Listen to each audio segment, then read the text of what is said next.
We are in Turkey, in a place called Kocaeli, the Ford plant. This could be the place that's going to produce everything that we are producing in Southampton. My name is Bill Chandler, and for 32 years, Ford was my life. But last year, Swaveling halved its workforce and cut production. Many of us are now worried that all production could be lost to this factory in Turkey.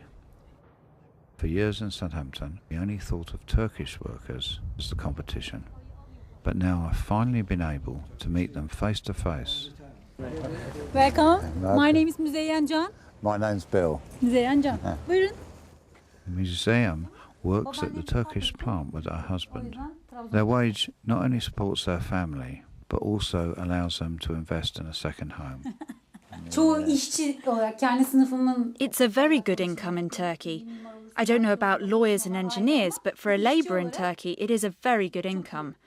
The minimum wage is about £260 a month, so to bring in £1,100 is excellent. Bizim evimize girer.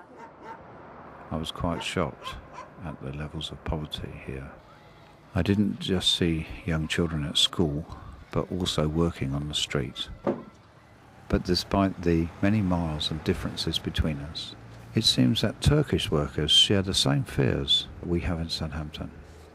Production is going to go towards east, from Europe to here and then to India, maybe China. We hear a lot about jobs moving abroad, but meeting the people behind the statistics, it made me realise that we were all workers trying to earn a living. Well, as well as Ford investing in Turkey, you may remember earlier this week we visited the wind turbine maker Vestas in Colorado. And a short while ago today, I spoke to economist John Purcell and asked him whether there was an upward trend in businesses moving jobs abroad, and if so, why? Well, we're definitely seeing that, and the reason we're seeing it is part of this global economic environment that we're in. And in Southampton, Portsmouth, or any town around the UK, we're no longer in control of our own destiny. So that if a big company realises it can make its products cheaper abroad, it's going to do so. So that's the reality. And we've been hearing the possibility of some of these governments abroad giving incentives so that these jobs will leave the UK and go elsewhere. Yeah, certainly countries can do that to a degree. There's a bit of a complication in Europe around competition law, but in general, individual countries do try and incentivise. But of course, the UK at the moment, as everybody knows, is in a bit of a budgetary problem, so it doesn't have much money to play with to incentivise companies. I mean, as you say, the UK just sort of emerging out of recession now. This sort of globalisation of business, what sort of impact is that going to have on our economy? Well, it's a scary thing. I mean, the natural reaction of any politician or anybody in general is to rush to what's called protectionism, to close down the country to foreign workers, to foreign imports, and really to make sure that what we have is protected. But that, which happened in the 30s, in the Great Depression, took us to ruin. We have to look forward, not fight the battles that have gone past, and reskill and retool for the new economy. And John, is it naive for any government to think that it can keep the jobs in the UK?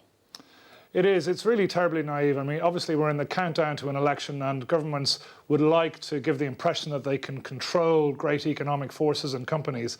But in reality, whether it's in the south or any other part of the UK, companies, multinational companies, will make decisions, as we've seen with Vestas, with Ford, with Cadbury and many others. Companies will take decisions about how many people to keep on and how many jobs to move abroad. John Purcell, thank you. And we have a statement from Ford, because they've told us that Ford's Southampton plant operates within a competitive European commercial vehicle market. Key for the successor model is that all derivatives are manufactured on a profitable basis. Ford has outlined a multi-million-pound investment plan for Southampton as lead plant for the chassis cab variants of the next model Transit.